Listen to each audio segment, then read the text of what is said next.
Austin, you literally just missed it. I did a summon in Dokkan. I heard you pulled something crazy. Well, I didn't pull it yet. It's one of those things. Have you ever played a gacha game? No, but it did an animation that it's going to show that you pulled the cool cards. So exactly, yeah.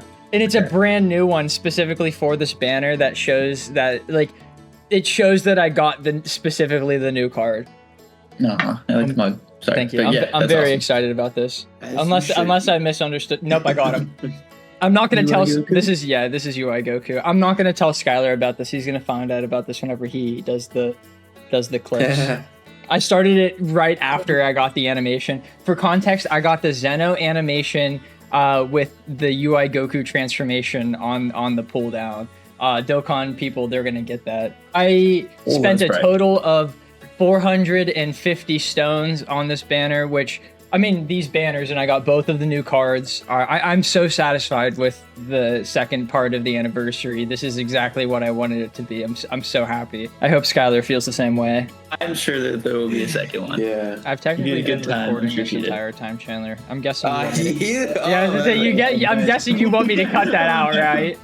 Sky's gonna find out. You're right. No, I was gonna say, you want me to cut that out, right? I'm guessing. Yeah. Well, I didn't know any of this was gonna be the podcast. Well, I'm assuming. Sorry, I was mainly saying that as a joke. I'm going to cut that out. No, yeah, fair. What, Cassie? What would you do if I told you that we started recording already and you have to do the recap of the movie?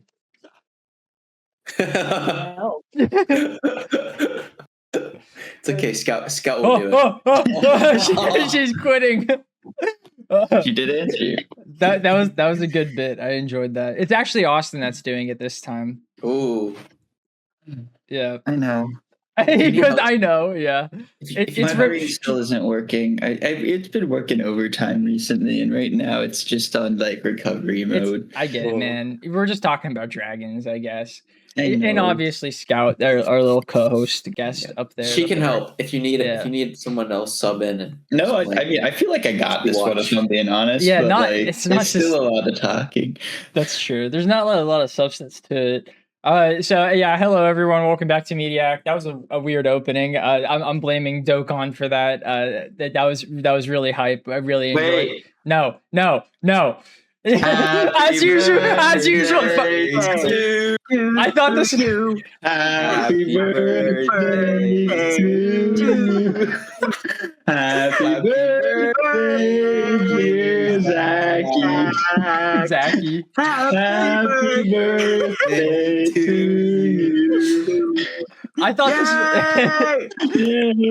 I knew this was gonna happen because I did it for you guys. But I faked. You didn't do an actual intro. I know.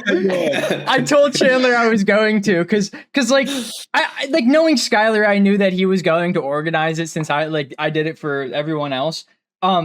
It was me this time. It was you this time. Oh, really? Damn. I was so confident. I was like, Skylar's not here. They're not going to do it. But I was like, I need to start the podcast off in a weird way. Because because of that reason, I need to avoid it. And I just got really lucky with Dokkan in the way that we did it. But damn it, you guys caught me. It's okay. Yes, yesterday was my birthday. Yesterday of recording. Damn it! Now I'm off track. I don't know what I'm going to say now. Yeah. Skylar's not here. Austin's back.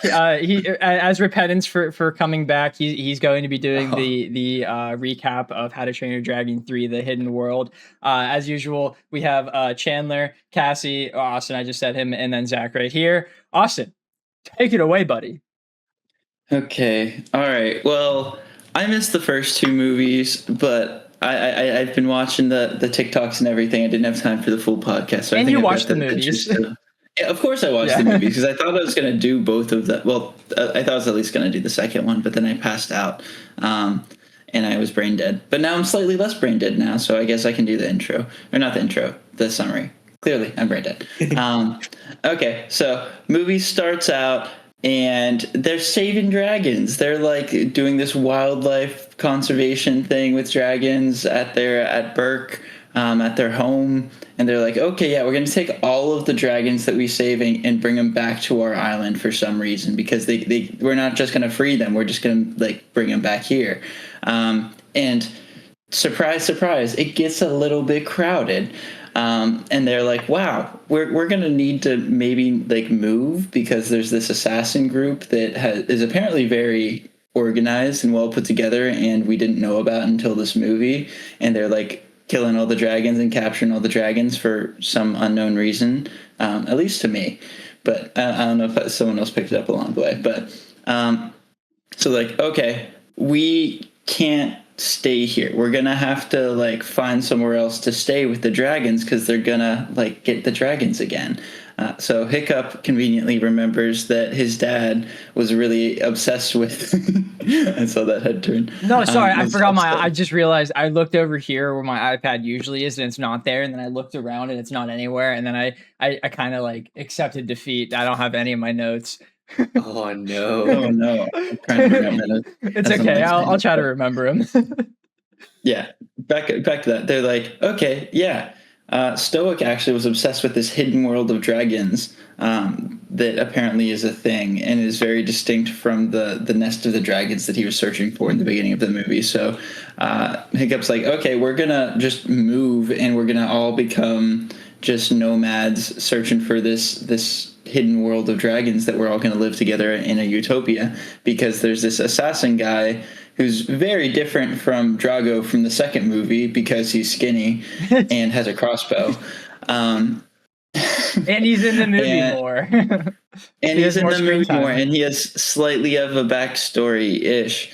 Well, I'm going to say he is I'm not going to get into it much, but he's like a foil to Hiccup. He's very much like Hiccup in his intelligence and how he handles dragons and his origin story, except that he killed the Night Furies and he wants to kill all the Night Furies. So he somehow organizes a female Night Fury to seduce Toothless and trick them into like basically capturing Toothless while they're out searching for the hidden world. And then Toothless kind of goes on a little side adventure with his new wifey, and they find the hidden world. And then Hiccup's like, "No, you guys, you got to come back. I miss you." And then Toothless gets captured because it was all in the plan of the bad guy. And then they break Toothless out. And then Hiccup realizes, "Oh no, I can't go to the hidden world, and you guys aren't safe here because everyone's really mean. So you guys are going to have to go off on your own and go to the hidden world, and we'll grow separately like two independent, healthy people and have our own families. And then we can have a reunion in 5 to 10 years whenever we have kids, and they can have a play date." Yes, a play date. I'm actually kind of upset that I don't have my notes now, because there were multiple quotes that I wrote down and wanted to say. Because one of them I thought that was, there's so many good ones. I know, but it's whatever. Positives. I think the animation in this movie is like the peak of like this style of animation, like this cartoony, not realistic style. This is the best that it does. It's phenomenal. Absolutely. Go ahead, Cassie. Yeah. No, you're good. I'm really bad with interrupting you. I'm so sorry. I was just going to say the scene on the beach where you can see like each individual grain of sand and Toothless is drawing. It's like, oh my God, It's beautiful.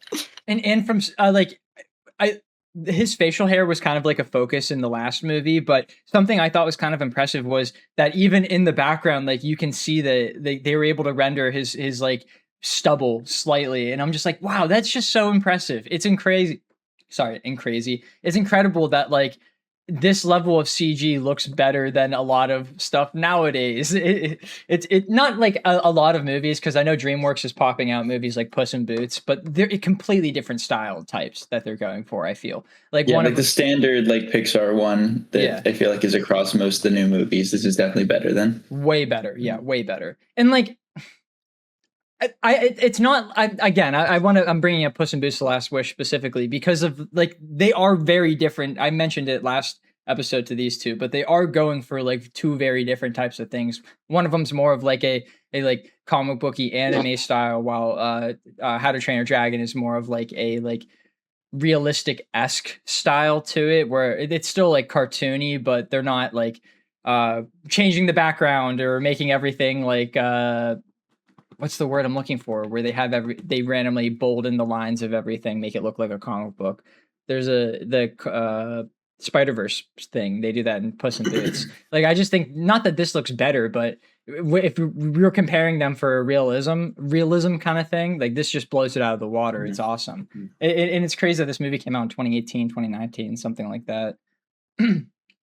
Chandler, the jump from like the first to the second and to the second to the third is, I feel like, pretty equivalent, which is impressive considering, not that it was bad in the first movie, but like it wasn't great and you could tell it was outdated. Like every time I watched the first movie, I'm like, oh, this was a while ago. I wouldn't say it was like necessarily outdated, but I looked at it and I thought to myself, like, this is really good for the time. I wasn't impressed with it. And like, you could tell, I remember saying Stoic and Hiccup, they had the glossy faces in certain bits. And I complained a lot in that original episode about how little models they had for different characters. I was like, we saw like 5 dragons the entire movie. I complained about that a lot. And obviously that was addressed in the second and the third movie. I mean, I think more so in the second movie, like they expanded it and they just kind of continued it in this one. We didn't see very many new dragons. There were less new dragons, yeah. There were very few, I feel like. We saw the Light Fury and then the Poison Goober that what's his name? What about the Hobgobblers thing? Oh, yeah. The piranhas. God damn it. Dragons. You know what? I'm going to be right. I need my notes. Someone what about like the moose one? Oh yeah, that was a cool one. I like that. They use that guy in an aspect of this movie that I quite enjoy now, but didn't like as a kid. The way that they hide violence in this movie, but still keep the violence in it. I thought they did it quite well, especially that scene at the end of the movie where that horned guy just smashes someone full on, just turns him into a pancake, and they do it. They move the camera slightly up as they do it so that it cuts it off right at the perfect moment. I was like, wow, that's great. I love that they're doing this. As a kid, I didn't like that because I was like, just show me the violence. Come on, man. Like last movie, Hiccup's dad died. Come on. Yeah, How to Train Your Dragon 3 rated R. What are they doing? Yeah, I know. But as an adult, I appreciate the effort that they took into making it still like realistic, that people are still dying and they're still like fighting people. But like, obviously we can't show that because it's for kids. All right, I'm going to go get my notes. Someone has to talk while I'm gone. So the live action hopefully can change that, fix it, all that. In terms of like the diversity of the dragons, or the violence. The violence. I don't remember. I don't think the live action was too gory, Chan. I gotta be honest. No, and we'll never get it. Man, oh come on. I want to see. Maybe HBO will start a new series and it'll be a remake. Yeah, I wonder, like, all those shows that are out there, how do those make sense? How do those fit in the How to Train Your Dragon universe? Like very like futuristic, isn't it? There's like, I have no clue. I've never seen it. For some reason, I was thinking there was like cell phones and stuff in it. Oh, what? That's funny. Yeah, maybe not that like modernistic, but I'm pretty sure it jumps ahead a lot of centuries. The way that this one ended, we're just asking about. Yeah, we're just inquiring how the TV shows fit into all of this. But like at the very end of the movie, didn't they say like, oh yeah, the dragons are gone, and it's just like myth now that dragons will come back once the world's ready for them or whatever. And I thought of a really good idea related to that. Like, what if the next series takes place like 300 years later during the Industrial Revolution, and the dragons? Oh my gosh! The dragons are like, okay, it's time. It just gets shot out of the sky, brothers. I was gonna say, I don't think the humans would treat those dragons too kindly. I mean, that's what freaking what's her name? Volka, is that his mom's name? I think Valka. Okay, yeah. She says the reason why they get rid of them is because greedy humans always find a way. Yeah. So like that's kind of implying that like dragons would never ever come back, which kind of makes sense. Valid. I feel like they don't have enough room down there. Like I get that they're hidden away, but like dragon nature, you wouldn't be free flying in the sky, and I don't know. I'm curious how evolution's gonna treat the dragons underground. I feel like they're gonna turn into terrifying eyeless monsters, if I'm being honest. Yeah, like if they don't get sunlight, are they gonna go blind? Like, well, also like it's cool the hole and all, but like how does waterfalls exist because the water is coming from somewhere too? So like how does that water then get like put back up into the ocean? Like eventually the ocean would just get Hey, Stop it. Hey, that happens in One Piece, and we don't question it. We just assume that Oda's going to explain it down the line. Yeah, that's a valid point. Dude, no, but like he did explain it though, you know, so like spews out the side.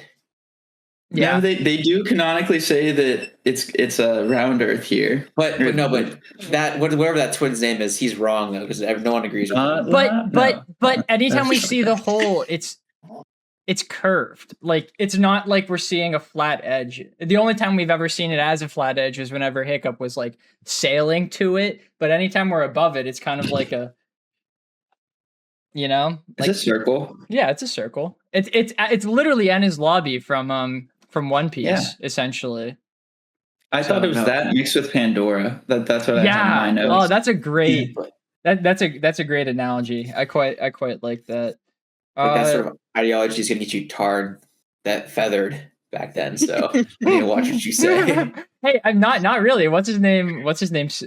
Proudly said that the Earth was round. He's so funny in this movie. It's probably because it's not T.J. Miller anymore.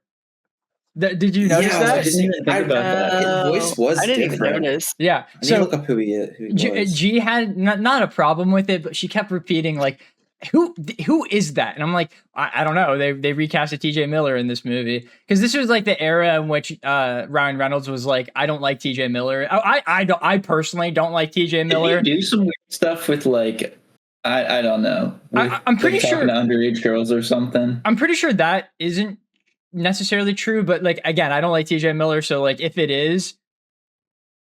But I do know the reason why he wasn't in movies was because Ryan Reynolds said, I don't want this guy in movies anymore. So they just like removed him for like a decade. Now it's like enemy of the enemy is my friend type of thing. Exactly. Oh my God. And now he's back in like the limelight because Ryan Reynolds is in the hot water. Yeah, the hot water. Thank you, Chandler. I appreciate that.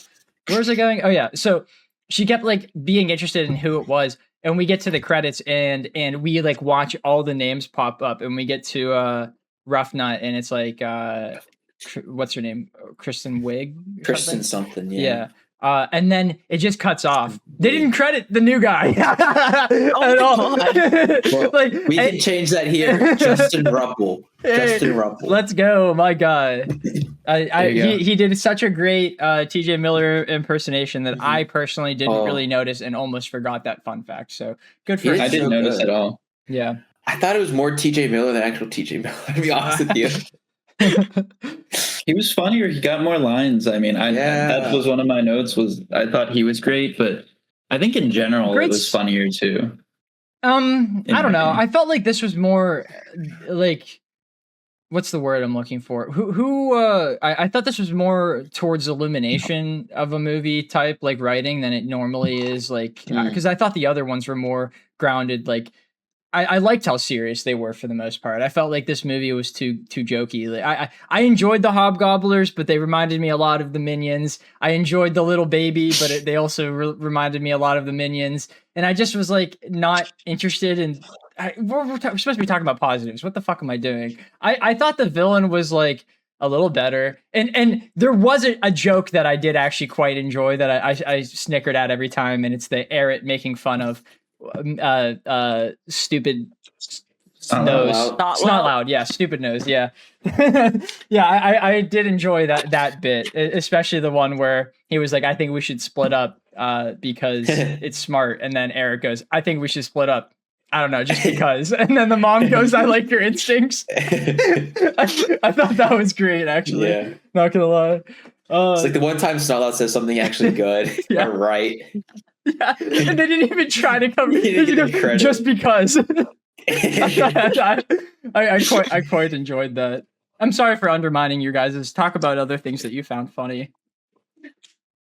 Nothing. Funny? I mean, well, you said it was funnier. A lot. Yeah, I think it was more like lines of dialogue that were like just thrown in there. Like, so Rough Nut was the guy, Tough Nut was the girl. Is that correct? I think it's the other way around. Backwards. Actually, yeah. Okay.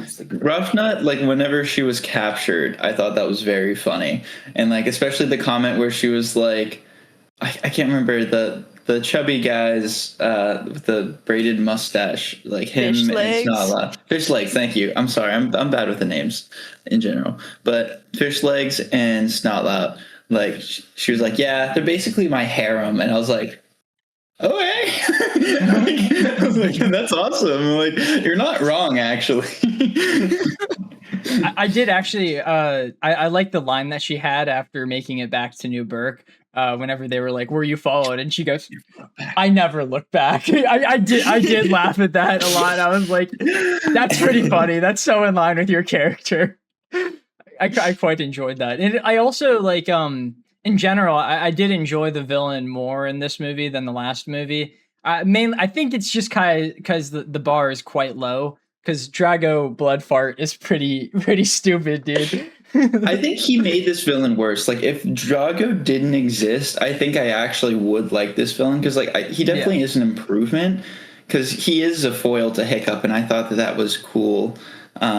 But that's really about it. I was getting tired of the crossbow. I'm not sure about you guys. I know we're supposed to be talking about positive, but like that was his draw. Like that was his thing. Is like he's terrifying because he's got a little crossbow with some poison on it. Yeah, and he uses dragons. Like that was my biggest thing with Drago. Is like he actually Drago's. That's not my biggest thing with Drago. Drago's all over the place. Drago's fucked up. He was a bad villain from top to bottom. I was gonna say like he wanted to get rid of dragons, but he was using dragons. But then he also like wanted to enslave everyone. Like Drago was just bad. This guy like he wants to get rid of dragons, but he's using dragons, and I don't like that. It would have been much more interesting if he was like Hiccup. But if he went like a completely different course where he just was like, instead of using dragons, I'm just going to like use my own brain and building shit to fight against these dragons. I think that would have been much more enjoyable. And then they kind of did that with the crossbow, but they only did the crossbow. And then oh God. Did you guys? You got to use the dragons though. That's like like I think he should have to a lesser degree. Like they're using them as like transport and things. Yeah. Like I get using them as his like, I don't know, his personal like hounds, and like I actually really like the point where he said that he was poisoning them with their own like venom. With their own? Wouldn't they have like a resistance to it though? That's I don't know how that makes sense. We don't question movie logic. I don't know. Snake bites a snake. The snake's getting messed up, man. Is that? I don't know. I just assumed that if they were able to like hold it, then they would be able to. Just constantly drugged, and that's how he's able to command them. I'm fine with them getting constantly drugged, but to me, I think it would have made. Okay, yeah, out of context, that's an insane. But you guys get what I mean, though. Like, I would have preferred if he was like, "Oh, I'm using like Ziffelback poison because that's what these one of the guys are weak to," or something like that. Like, I don't think that's like a thing, though. Like, I feel like they have like the venom sac in their body or whatever that can hold and produce the venom. But I don't think like the muscle tissue in their skin and things like that are actually immune to that. Or I guess, I don't know. Well, I'm not a scientist or a biologist. Is that the right word? Or zoology is not. That's not right. That's not.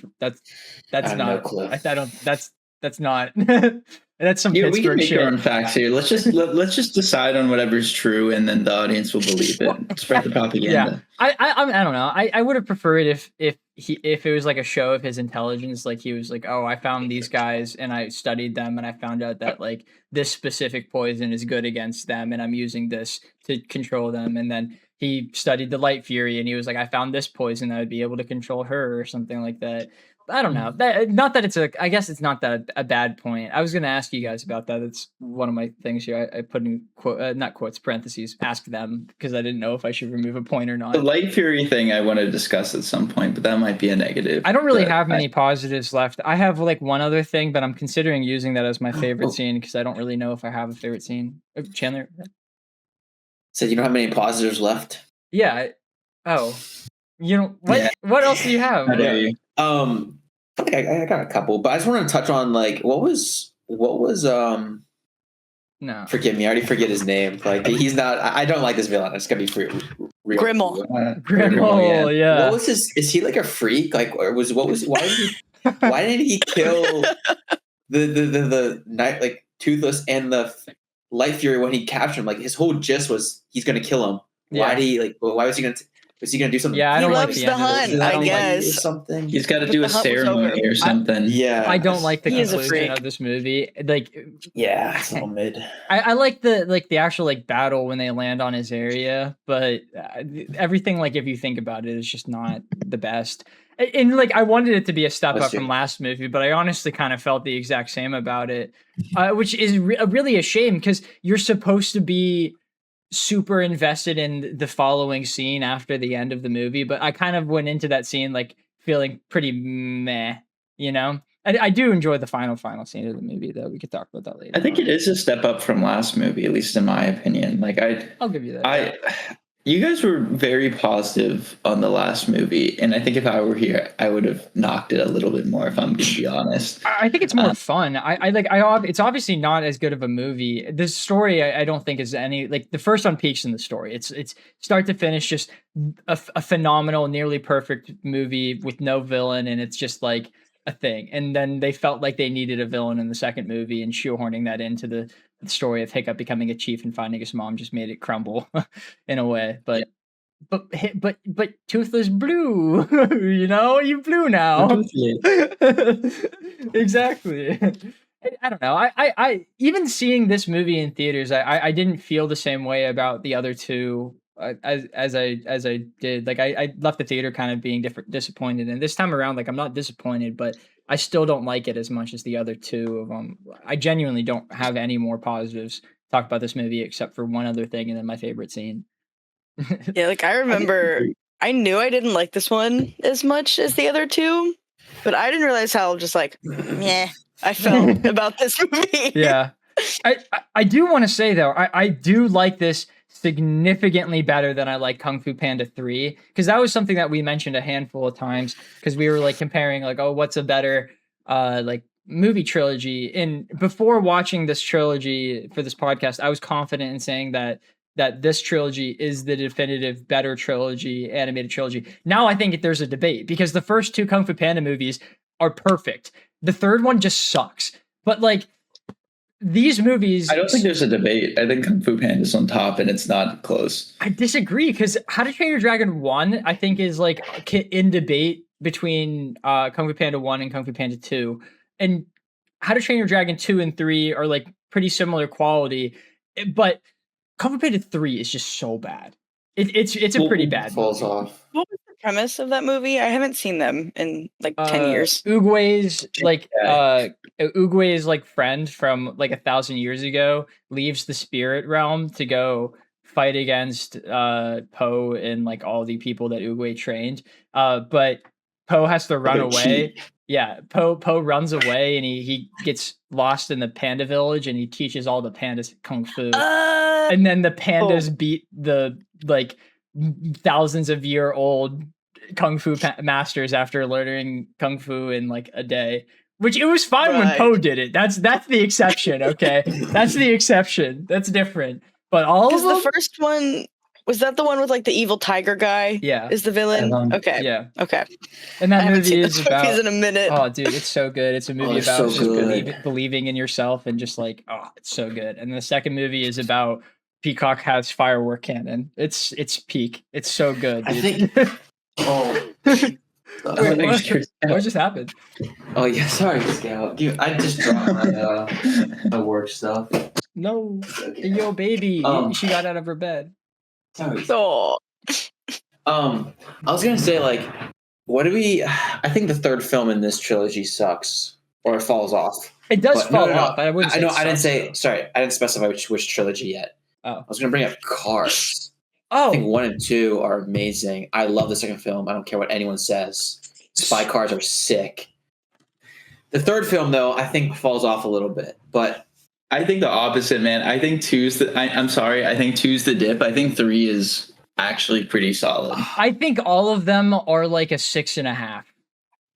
I think all three of them are like a 6.5. I have not watched them since Cars 3 came out. Actually, I haven't watched Cars 1 or 2 since probably middle school. But then I watched Cars 3 when Cars 3 came out, and I felt like pretty okay about it. I think I'm with Chandler. I don't think Cars 2 is that bad. I just think people overreacted because it was about a spy movie instead of about racing. I guess it's really about not. McQueen. It was about Mater. But who doesn't? Guys, I'm gonna be honest. Mater, I don't think I ever saw Cars 3. It's not that bad. That's valid. The end of Cars 3 is pretty bad, but the rest of the movie is pretty decent. I didn't think the ending was bad. Like I really liked. We're not talking about Cars 3. Yeah, we're How to Train Your Dragon 3 episode, and then we start talking about every movie except for How to Train Your Dragon 3. Doesn't that say something about the movie, though? You know, no, it doesn't. This one was. We're just talking about other things. We just get sidetracked very. Yeah, we do. We're distracted. Was this the shortest? I think this was the shortest one, right? It was 140. It was like I thought. No, I think it's the longest. Oh, I think the second is the shortest. The first one's the shortest. They progressively got longer. Really? The first one's an hour 33 minutes. The second one is an hour and 40 minutes. This one's an hour and 44 minutes. Like this one is longer. I feel like nothing substantial happened. Like that's not true, but I don't know. They moved. Didn't have as good of a time watching it. Yeah, I know. And Burke looks so cool in this movie. That opening shot where you get to see all the new buildings. I was like, wow, that's awesome. And then they just leave. Crazier and crazier. My biggest thing was that they just didn't really it wasn't a big deal at all. Everyone was upset about it for like half a second, and then they get there and they're like, hey, you know, Burke. like.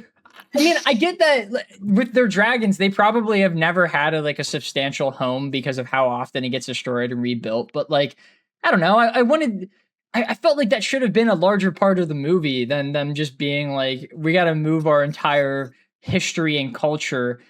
The thing that Astrid said at the beginning of the movie is just so valid. You know, like 7 generations lived here, and then everyone is just like, this is better. I mean, of course, Eric would say that he lived there for a year, but I don't know. That was a little odd to me. It's weird that they all moved instantly. I didn't remember a lot of this movie, honestly. But whenever they were just like, okay, we're gonna try to find the hidden world, and then all of a sudden every single person and every single dragon is just gone. They're just going. They don't send any sort of scout to go ahead and check for it. Nope, we're just going as a team. We're gonna leave our home behind, and if we don't find this, we're gonna die. We're just gonna be out at seas dying.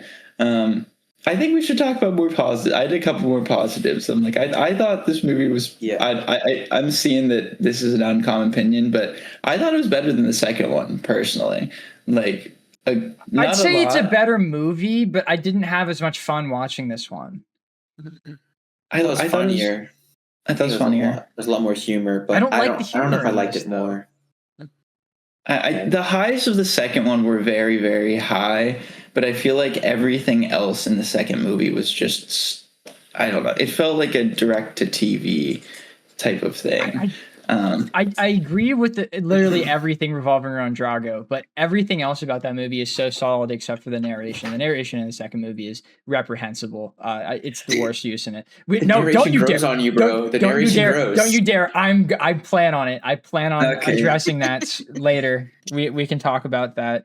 But the villain is just so much better in this movie, and they do attempt to increase the world building. And I'm sorry, Austin, I'm leading this into a negative. But they attempt to increase the world building by having these other leaders, army people there for him to talk to. But what are they? You know, they were so unbelievably useless in this movie. They were just idiots for him to explain the plan to at different points in the movie. And I do appreciate that they're making the exposition in the movie diegetic. Obviously we need to know how he figured out all this stuff and need to know what's going on with his plan. But I don't know, write it a little bit better. Well, their conclusion was so nothing too. They they had a scene of, I guess, the big three at Burke jumping down and fighting against them. And then we cut away and then we cut back and they get trapped in a cage. And it just is such a nothing burger to these characters that they built up. And it made me be I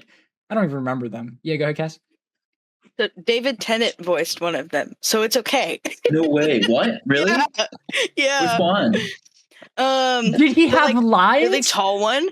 He had. So I was looking for it because I was looking at the cast in this movie, and I saw David Tennant all the way at the bottom. I was like, okay, I didn't know that. So I was like, I had my ear peeled, and I didn't notice that it was him until like the last scene. He was fighting, I don't even remember who, but he said something, and I was like, oh, there it is. That's David Tennant.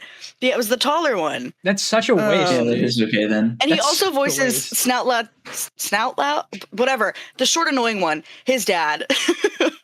Oh, wait. Yeah. What's his dad? His dad's in the movie? Yeah, he has like a line. Oh, okay. I know his dad's in the second movie or something like that. I didn't know he was. He's in every movie, actually. I've noticed that because that was a comment I saw about the live action was that they give him more of a relationship with Snot Loud. And I was like, is that basis anything? And I realized they show his like Snot Loud's dad for like one scene in each of these movies. And I was he has voice lines in the second one, though. Yeah, they make a big bit out of it in the live action. It's like he wants to impress his dad. So you guys will see that next week.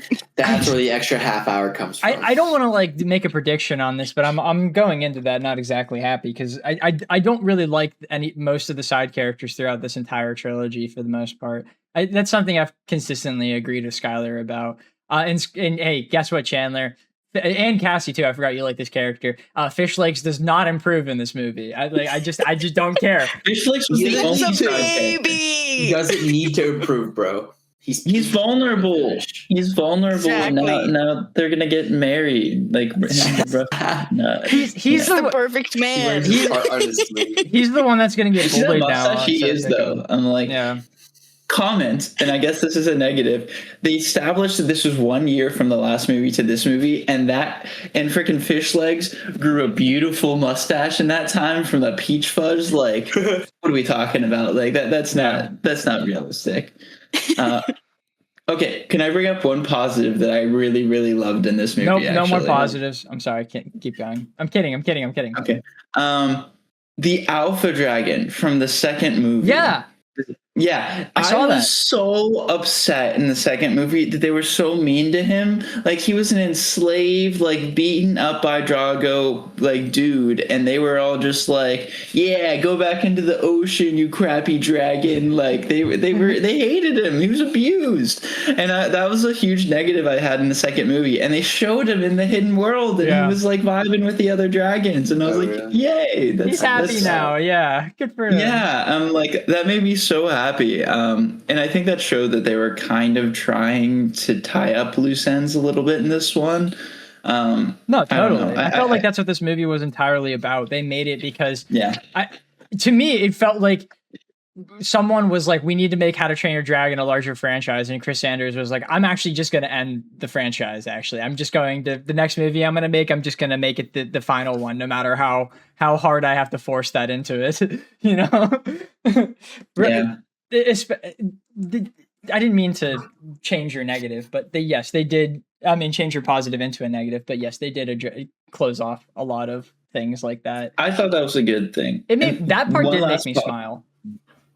There was one more positive, and I can't remember. And like, I mainly rewatched your guys' the first two podcasts over TikTok and Instagram Reels, so I might have missed something out on this. But I thought Hiccup and Astrid's relationship in this movie, like, I always loved that, like, through the first two as well. Like, but it got like progressively better. I thought this movie was great for that. And I thought their moments were really cute. And I thought Astrid's character was really, really good in kind of her balance with Hiccup. Like, she didn't just become Hiccup's girlfriend. Like, she's still, like, strong as herself. And I think her and Valka's relationship of, like, hey, we need to, like, kind of be there for Hiccup and support him, not just in a way that, like, is, like, as a girlfriend, but as, like, a human. Like, we need to help him emotionally realize that he is better than just being Toothless's other half. And I thought that they did that really well in this movie. And they were very cute together. I thought they were cute together. I also liked how like all the characters that were around Hiccup weren't just like yes men. Like, if he like said something, they would say if they agreed or disagreed with it. I mean, they ended up doing what Hiccup said anyway, but they still voiced their opinions about it slightly. Except for the twins were like, "Who? I'm with him. Who's else?" They're an exception. They're different. They don't count. I'm guessing you like that bit, Chandler. I liked a lot of. They did do it 3 times, and that's the rule of comedy, you know. Yeah, I did think it was funny. What did we think about their costumes? I thought the dragon outfits were awesome. Yeah, I wish that like they were pretty advanced for only 1 year different from the movie. Like Hiccup now has a button that retracts his wings. Like that's crazy. He doesn't have to do the little thing anymore. It's not even like a wings. Well, sorry, no, I meant it. The wings changed from the second movie to this because they went from gliders to actual like wings. And I don't know if I love that change personally. Like I feel like that was honestly like an engineering yeah. And I don't know, that was interesting. Maybe they fought Dragon and were like, all right, we're not ready for who else is out there. We gotta like. Well, they clearly locked in. That's like why they were hunting people at the beginning of this movie, which I thought was a great addition to it. Like Hiccup really learned from the last movie that he can't go and like convince people into being a nicer person. So he was like, you know what? Let's just start doing it the hard way, you know, going vigilantes. Yeah, exactly. Well, there's also the regime change from Stoic to Hiccup. So I think now that Hiccup is the leader, he's having more economic investment into research and development of different things. So. Yes, because they definitely thought about that aspect of it. Yeah, the advance in technology. They really regressed losing the dragons. To be honest with you, they lost a lot of their labor. Yeah, which is insane. They were able to build things like instantly. Well, that's what he said. He was like, like the dragons are essentially the Industrial Revolution. Like people can use it to better economy or use it as weapons. And I guess the writer of this movie is like, we shouldn't have had it. You shouldn't have had it at all. Get rid of the Industrial Revolution. Get rid of it. Going back to the Stone Age, making things harder. We can't handle technology. Kidding. That's obviously not what he's saying. It's a movie about dragons. This is an old man in the sea. Yeah. Chandler, I'm throwing it over to you. Next point. Give a positive. Okay, that was my positive, but I think I have more. I'm sure. Yeah, I was gonna say, I'm sure you have more. Look at your dog, dude. Look at the way she's sausaged over on the side. Oh yeah. Look at her paws. Oh, she's so cute. She's chilling. Yeah. It was. She didn't get much sleep either. I'll say. I love. There's so many good jokes in this. Like seriously. I mean, I don't know if they're great, but like they had me dying. Like when Snot Loud said, "Who died and made you chief?" That one was pretty funny. I did like that one. That was good. It like took a couple seconds to like register. I was like, "What? Oh shoot! There's no way they did this kind of film." There's a solid chance he probably didn't know what he was talking about too. He just be honest and be like, "What? Yeah. Who said you could talk?" Yeah. Oh wait, that's right. Even after he got hit, he probably didn't realize it. Guy's an idiot. Or people who fly with babies are the worst. I thought that was really good because for real, like seriously, those flights could be abysmal. I was just gonna say, like, but that line is for the audience, you know, like that gives me the same gripe as every line is for the audience. But like. But it was so funny. Like most lines are for the audience and also members within the movie. That one literally was just be like, "Hey guys, I get it, planes and shit." You know, I don't know. I didn't like that joke personally. That felt like an Illumination type joke to me. It was that very much so was. But like they had a perfect opportunity and they didn't miss. They didn't miss it. That is and true. It was Snot Loud who said that too, right? He's like, "Man, people who fight babies are the worst." He was pretty funny this time around. Yeah. TJ Miller. It's funny whenever they drop him, the character actually becomes funny. Yeah, it's crazy. That's crazy. What did y'all think about Toothless? I feel like in the prior two films, he was more so like a cat. He resembled qualities of a cat, but I feel like this film, he was a lot of like a dog. Yeah. He got a bit lobotomized. Yeah, he definitely was more stupid. Dude, like, I don't want to talk about it. I'll talk about that later. I have my least favorite scene. I know that people aren't going to be happy. Can we go on the positive side of the Toothless stuff? Yeah, go ahead. Yeah. I loved awkward Toothless and Hiccup as wingman. I thought that was so funny and cute. And I knew that it was going to be negative for some, but like, he's so awkward. He's like, he's never been on a date before. And he's just like so happy. And he was also, I don't know. He was like vulnerable, and I thought it was really cute, and him trying to be like flirty and doing the like mating dance. Well, that I one really dance like. was so creepy. Oh my god, where he was like, yeah. Oh my god, no, I really like the parallel though of Toothless and the White Dragon, and then Toothless and Hiccup meeting for the first time. Them drawing in the sand. I thought that was really cute. It's like, oh, you can draw. Nice, Yeah. Yeah, that was all sweet. That was a very sweet moment. There's a lot of. Sorry. Go ahead. Actually, no. I was gonna say something, but I'm gonna save that for later. I'm gonna say that for later too. I have a story that I would like to end off the positive section. If everyone is done? That works with me. Yeah. Sure. Okay. So my very first job ever was at the movie theaters. And this movie was the last movie I ever used my free movie benefits thing on. In addition to being the final movie I ever cleaned at the theater for my final shift. So I was listening to Together from Afar as I cleaned up my final theater at the end of my shift. It was like the perfect like end of my very first job. It was pretty awesome. Did you cry? No, I might have cried on the drive home because I put the song on, but I did not cry at work. But just like ball your eyes out, you're just sweeping up popcorn. No, dude, I don't think it was. I was kind of pissed like a lot of that job. That job really upset me sometimes, especially since I was working for minimum wage, and I just was like, this is not worth it, dude. Sometimes it was really gross, but like the movies though. Yeah, movie. I did get free movies. I abused the shit out of that, dude. I saw so many free movies in that 1 year I worked there. It was pretty awesome. All right, that's my my story to end off positive. Someone else say negative about the movie because I've been talking too much things about it. I thought Hiccup was pretty dumb in this film. He's not nearly as smart as he was in the other movies. Yeah, he knows that dude is the antagonist is hunting down the Night Furies, and he lets him run off on his own. Yeah. Which, like, yeah, you want to. I understand a little bit, but like, it would have made so much more sense if he wasn't actively being hunted, sought out, and hunted. So I don't know. I thought that was weak. I gotta be honest. I think a negative is like a little bit of the villain. At least like I know Drago had like nothing to him, and he was just supposed to be a big bad, scary. But I mean, that's what I thought. I don't think this guy was really that menacing at all. His dragons were sick, but I don't think he really had that much of a backstory. Not that Drago did, but all he said was, I found a Night Fury, tracked him down, and I killed him, and I got praised for it, and that's why I do what I do. I thought that's not all what he said, or did I miss something? Like I feel like that's like nothing. I mean, it is nothing, but I thought Drago is, in my mind, both.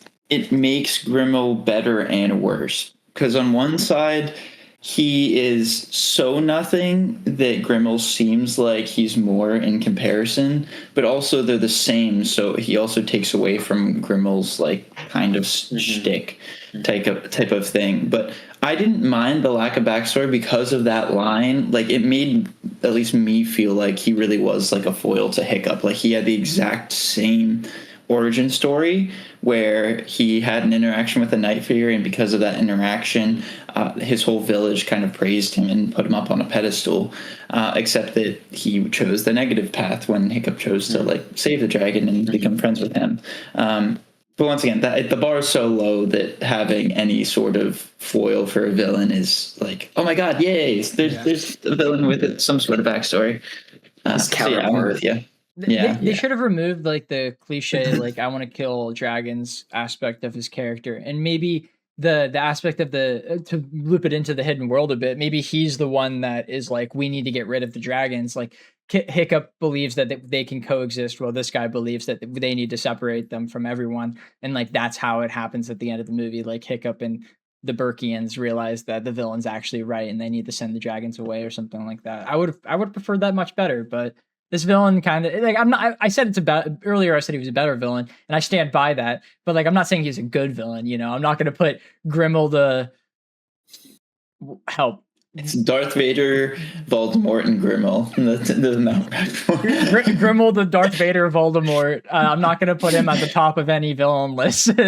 He just is better than like the actual bare minimum that is Drago Bloodfart. It's ridiculous. I also don't have many negatives left because I kind of like took your guys' time and put that out, complained throughout it. So Cassie, you haven't talked in a while. Give me a negative of this movie. The only negative that I really had, and it's so nitpicky, is I hated Grimmel's design. I really hated his design. Why does his face look like that? I know. I know. Like in this style, you can push and pull proportions. That's fine. Too much. And I didn't like his Guy Fieri hair either. The hair was the worst part. The hair was so bad. I think it was more Grindelwald, or they were going for the Grindelwald more than Guy Fieri, but it very much came off as Guy Fieri. It's not good. They watched crap. What's the name of the Harry Potter movie? Fantastic Beasts. Beast. Yeah. They watched Fantastic Beasts, the end of it, and they were like, "That's a great design. I'm using that," or something like that. Yeah. Well, it's they acknowledged it too when. Or not the hair, but the really weird proportionate face. Because when Roughnut was there, she was like, "Oh, I had a long face. I mean, I have one too, but whoa, look at you!" That made me laugh. It's more development. He was actually a triplet, so his head was squeezed even more than the twins. Oh my god, that's why his face is so long. Maybe he just got bullied, and that's why he took the dark path. It's like Hiccup. It's literally like Hiccup, but the opposite. Hiccup was like, "I got bullied, and now I'm going to use that for the better." And this guy's like, "I got bullied because I have a long face. I'm going to use that for the worse." But they didn't. I guess that's another negative. Is I think they could have kind of emphasized the fact that he was Hiccup's counterpart a lot more, because there wasn't even there was a comment again on Hiccup's being skinny and scrawny and small at the beginning of the movie where the one guy was like, "Oh yeah, humans don't have legs that are that skinny," and then Grimmel's literally the exact same proportions as Hiccup, and they just don't comment on it the entirety of the movie. Right. And I thought that they could have, and that would have been. I feel like that happens a lot because the entire side cast looks like Hiccup. It's not like they're the other giant Vikings that are stoic and the rest of them. That never made sense to me. I always thought that was a weird aspect of it. So what do you guys think of the end of the movie? What do you think of the getting rid of the dragons, all the Burkians doing that together? Do you think that's just the Burkians getting rid of the dragons, or do you think that's all dragons of all time ever? I mean, we know the answer to that, but we know that it doesn't make sense. Yeah. Hence the reason I'm asking it. I also feel like it was pretty fast that they did it. They just came to the decision that all dragons need to go away. There really was. I was trying to pay attention to that this time around through it because that was something I didn't like the first time. But while watching it, I was like, I need to make sure and see if they actually hint at it. And there's one line, and it's the thing I said earlier from Valka,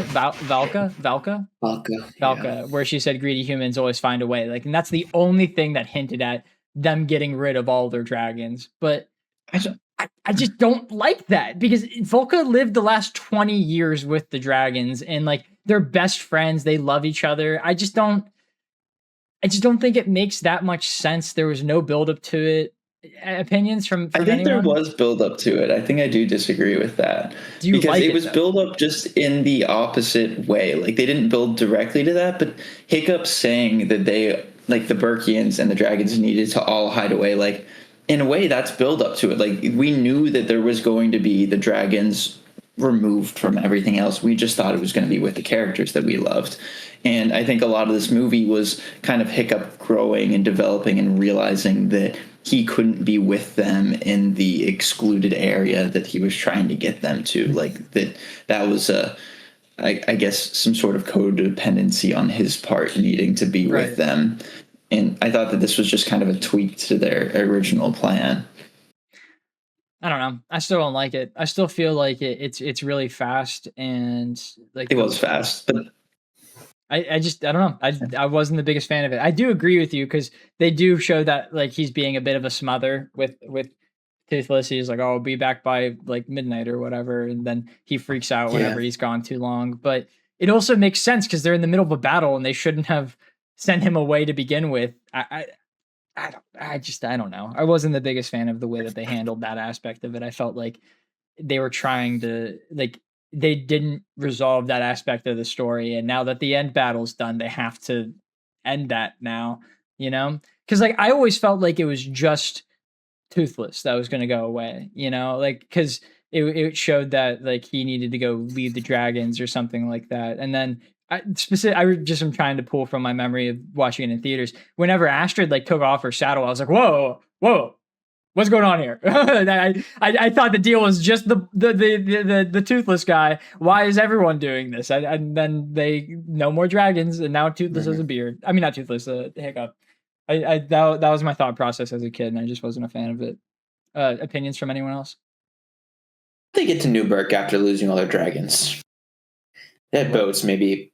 Like how did they get back up on the island? That thing was a cliff. That's a good point. They should have built like a staircase going down before the dragons got rid of.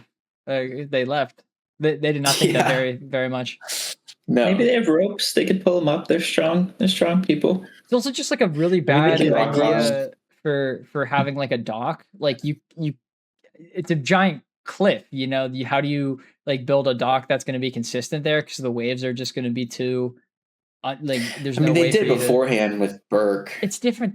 They had like land there for them to build off of. This one, it just kind of looked like it was just like a big pillar. Yeah. And then they had to like build off of the bottom of the pillar. But I'm thinking back to the first movie, like he walked down to like essentially a beach area that they built their dock off of. They don't have that. I don't know though. No. That's something I didn't think about, Chandler. Nice job. Who do you think has better aim? Those scorpion dragons or stormtroopers? Pretty solid. Did they even hit anyone in this movie? They hit wood a little bit. I don't think so. And even their scorpions, like they're menacing, but they can't hit anything. It's like, what the? What's the point of that? They're all super high, man. they have more. They have more reason to miss than stormtroopers actually, because what Austin said, they're high, and stormtroopers are supposed to. Yeah, but then why are they allowed to fly, bro? Why are they allowed to fly under the influence? Get a UI. No, Hiccup's gonna pull you over, bro. Hiccup's gonna pull you over. That was funny. That was a good little joke. Anything else before we jump into like our favorite, least favorite? Austin's frozen on my screen. He is frozen. Yeah, that's a pretty funny way for him to be frozen too. Yeah, that's great. Cheesing. Chandler, you go first. Tell us your favorite, least favorite, funniest scene. Favorite, least favorite. Wait, unless Cassie, do you have any other negatives? I know you said you only had the one, but if you thought of anything, yeah, I can't really think of anything. All right, that's valid. So we are good. Chandler, take it away. Okay, yeah, I know what my favorite is by far.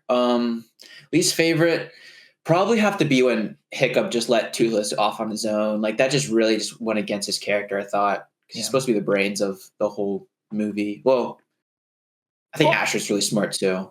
Uh-oh. He probably just left and there we are. Hello. He's back. Sorry, Texas killed my Wi-Fi. No, hey, we're just getting into our favorite, least favorite, funniest. Just saying I didn't really care for Hiccup. I already mentioned this, but I didn't care for Hiccup leaving Toothless on his own because it didn't seem like the right time. Didn't make sense whatsoever. You're in a new area too. It's like, is he gonna be able to find his way back? Who knows?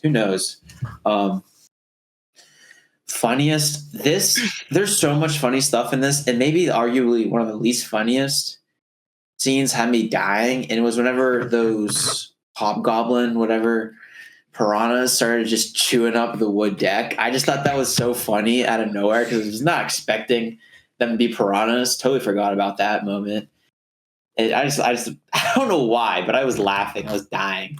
I can't imagine what my roommate's girlfriend thought because she was in the new room nearby and just heard me dying out of nowhere. I thought that was really weird, but all right. And then favorite would have to be like almost all the boy girl moments. Like those were so cute and adorable. The very end like had me like almost choking up when she saved Toothless and then Hiccup. And yeah, just them all leaving. Like, I don't know. I thought that all that was really sweet and wholesome. And I don't really think there's much like even like I didn't really finish the last movie.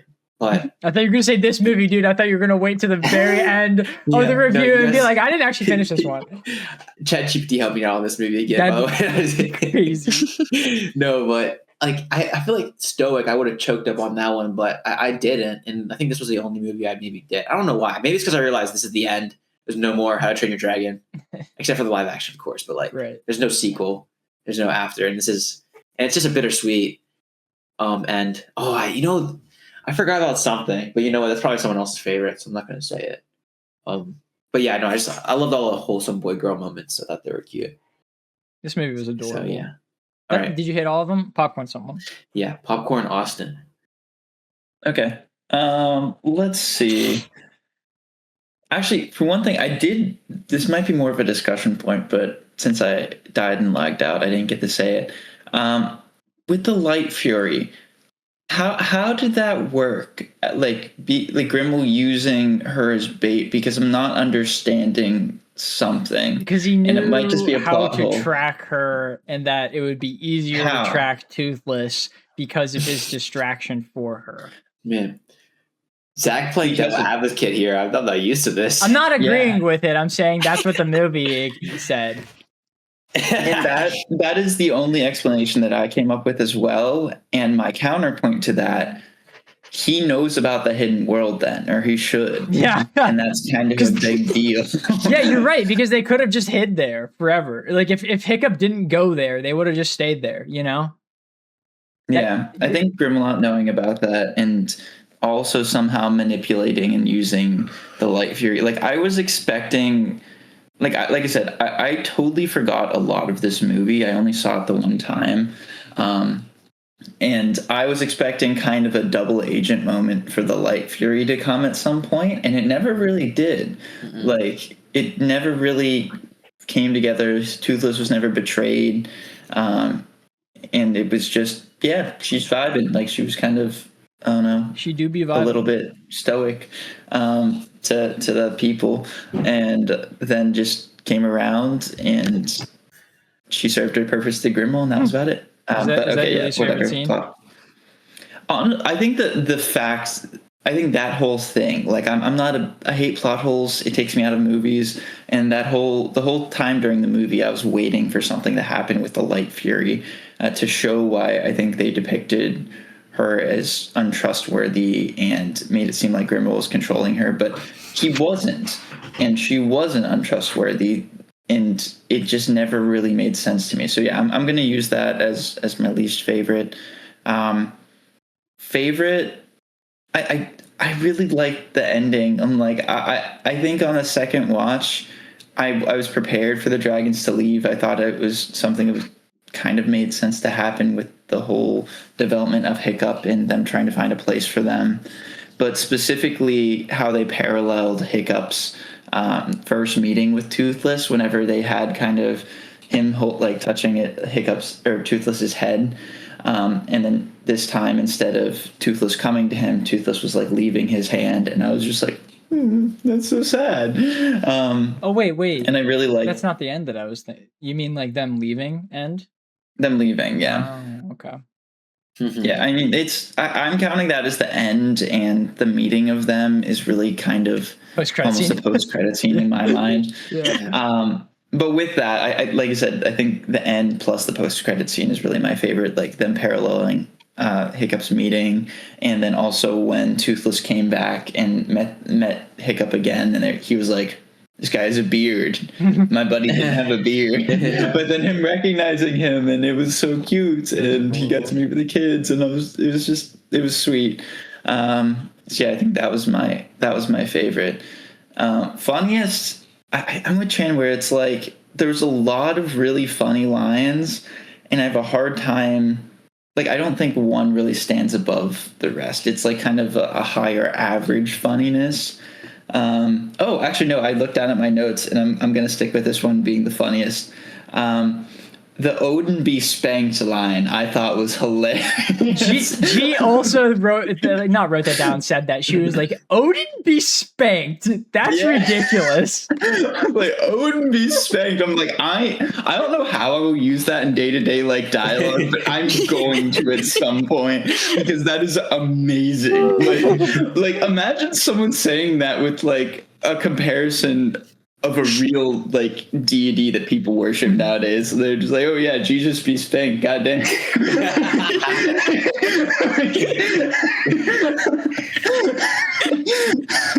It's just crazy. Like that is their god, like the god of gods too. And he's just like that got me. It just I had to like pause for a second and be like, okay, I feel like that's sacrilegious, but God, that's hilarious. Yeah, that was great. So I went through. Well, what else do I need to do? Favorite, least funniest, or favorite, funniest, least favorite. That's it. And then okay, nice popcorn Cassie. Okay. I didn't really have like a specific least favorite scene, you know, as I've said with all the other movies. I didn't really like, though, the stupid subplot with Snoutlout and Hiccup's mom. I also just don't think that I like that character very much. Like, how I feel about that short man is how you guys feel about fish legs. Why are you pointing at Austin? Oh, you mean like Skylar. I was going to say, like, Austin has never said anything negative about fish legs. I wasn't pointing at Austin. I see. You were pointing at me and Skylar. Yeah, Skylar, hypothetically. wherever he is. I was pointing in general. Anyways, it's probably that. The funniest I thought was Toothless's little dance that made me giggle. I don't know. You guys picked up on a lot more of the like dialogue than I did because you were talking about it. Like Odin be spanked. I have no recollection of that. I have no idea. God, how I missed that. That one was wild.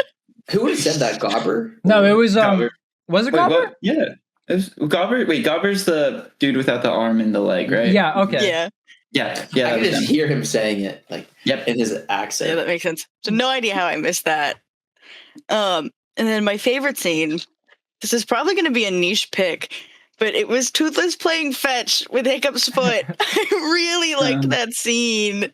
It was really cute. And like, it was like a nice slice of life moment. And I love when Toothless acts like a dog or a cat. I don't know. I just thought it was really cute. Little doggy. Is that everything for you? Yeah. Popcorn Zach. I already talked about my funniest moment, the bit where he was like, for no reason, I have this idea that we should split up. And then Volko was like, I agree. I thought that was kind of funny. Anything that beat down the stupid side characters, it makes me happy. But I'll choose like a different funniest just because we already talked about that one. G really liked the Hobgobblers. Every single time they were on the screen, even if it was like for like a split moment, she giggled at them. It made her happy. And she did like the scene that Chandler cackled at with them eating the wood and stuff like that. Especially when Gobber like lifted up his leg and said something to him, and it just went nah, and just like nibbled his leg a little bit. She liked that a lot. My favorite scene is the end with Austin, but I'm cutting it off at the them saying goodbye. So like after the scene where they say goodbye, from the wedding on, that's my favorite scene. I thought the wedding was really pretty. And then I just really I want to see the movie that was the post-credit scene of this movie. Because especially since they used it in the trailer in marketing for this movie back whenever it came out. About that. They showed that. And it's so, I feel like that's so like messed up because like, how do you sell the movie for the second movie and the third movie? Terrible marketing. Because I know that they showed the mom a lot in the marketing for the second movie, which is just ridiculous. And they showed that scene, the post-credit scene of this movie, in the marketing for this one. It was just so crazy, man. Like that has nothing to do with this movie basically at all. I can't believe they showed that.